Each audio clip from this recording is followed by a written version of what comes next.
Japan has made history as the fifth nation to successfully land on the moon.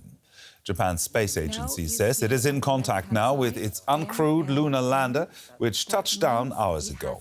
But the mission hasn't gone entirely to plan.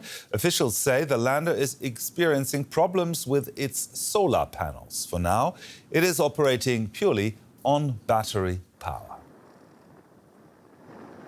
Now let's bring in the former Director General of the European Space Agency, Jan Werner, who's been following the landing with bated breath, I assume, and he joins us now from the German city of Darmstadt. Mr. Werner, I'd like to start by getting your reaction on this historic day. What an achievement is this?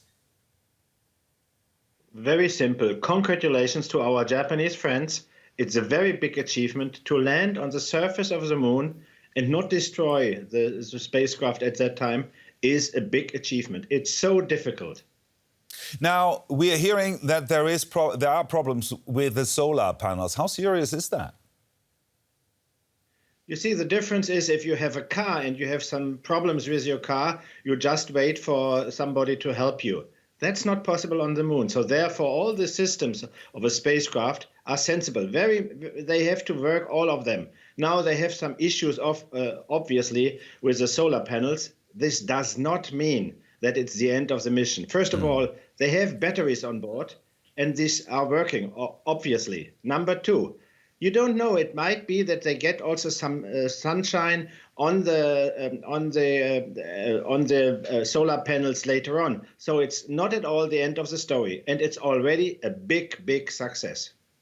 Now, many have tried to land on the moon, but only very few succeeded. Why is it so difficult to land on the moon? I mean, it has been done 50 years ago. Yeah, that's always the argument. But still, space is very difficult. It remains difficult. You see, I'm a civil engineer. If I build something, I can do it in heavy structures. If you build a rocket, you have to be light. So you have to lick all the gravity. By the way, Werner von Braun said, we can lick gravity, but sometimes the paperwork is overwhelming. But in fact, to get a spacecraft so light that you can fly to the moon is already a first challenge. You cannot put big safety reserves in the spacecraft, because then it would be too heavy. Now, if you land on the surface of the moon, you have no atmosphere. You cannot use parachutes. You have to 100% depend on the propulsion system. This is another issue. And therefore, yes, it was done 50 years ago, but also 50 years ago, many failed. So it's still a difficult task. As we've just discussed, the last person left the moon more than 50 years ago, and now everybody seems to be rushing to the moon again. Where does this rush come from? And I must say, I'm very happy about that. When I was entering the German Aerospace Center in 2007, I immediately started a program to do something with the moon. And most of the people told me, don't do it. The moon is a dead rock. There is nothing. Now we know it's not a dead rock. It has water. It has some minerals. It is very fascinating body. It has moonquakes. So it's for the science people, it's a very interesting thing, but there is even more. The moon can be also a place for more international cooperation. So it's a good outpost there. Now, in 2015, you presented a vision of a lunar utopia, a moon village where people of all nations live happily and peacefully. When you look at everything that's happening in the world today, does that even seem remotely possible? You see, at that time, I explained to a colleague of you, I said, I want to do something on the moon, and I called it multi-partner open concept.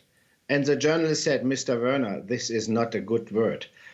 I explained him what I wanted to have, that different countries, different companies are working together in space, and that means on the surface of the moon.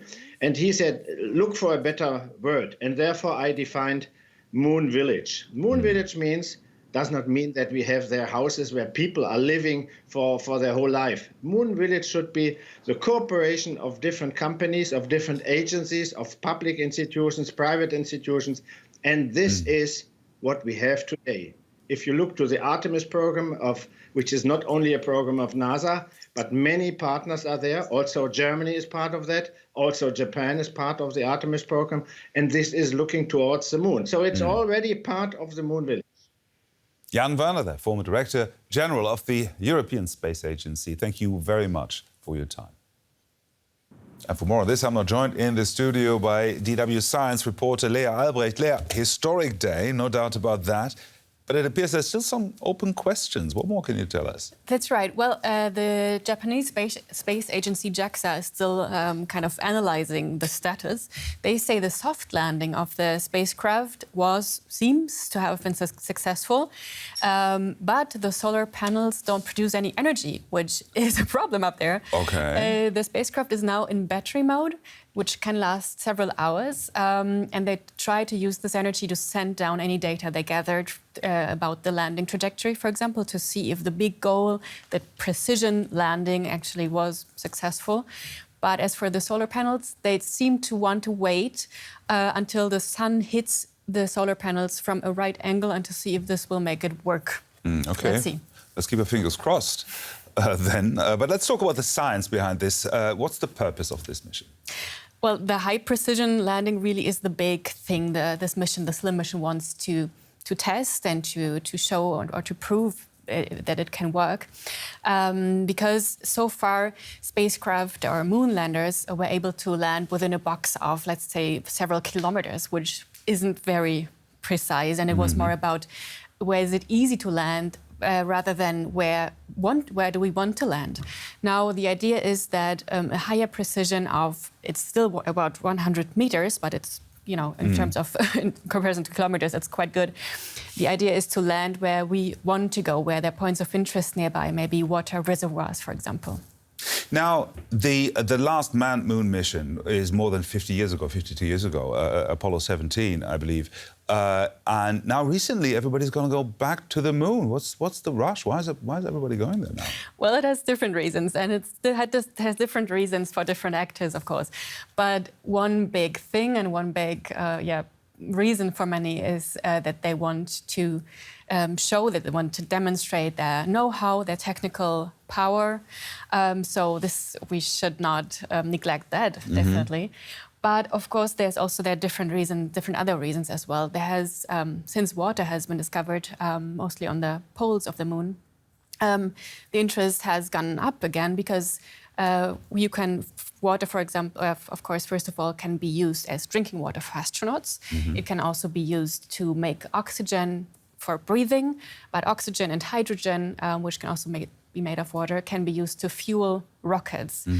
So the idea would be to have kind of a lunar gateway as stop in between to go further into the solar system, to travel further out there. Then there's business interest in the moon. The idea is to extract helium-3 from the lunar surface and to fuel fusion reactors with this. Of course, it's decades away, but the idea is there. And there's science interests. Of course, we want to explore the moon further as our neighbor. And the far side could be very good for telescopes, for optical telescopes, to look out into space without being kind of disturbed by radiation light from Earth. Lea Albrecht, DW Science reporter. Thank you very much, Lea. A pleasure.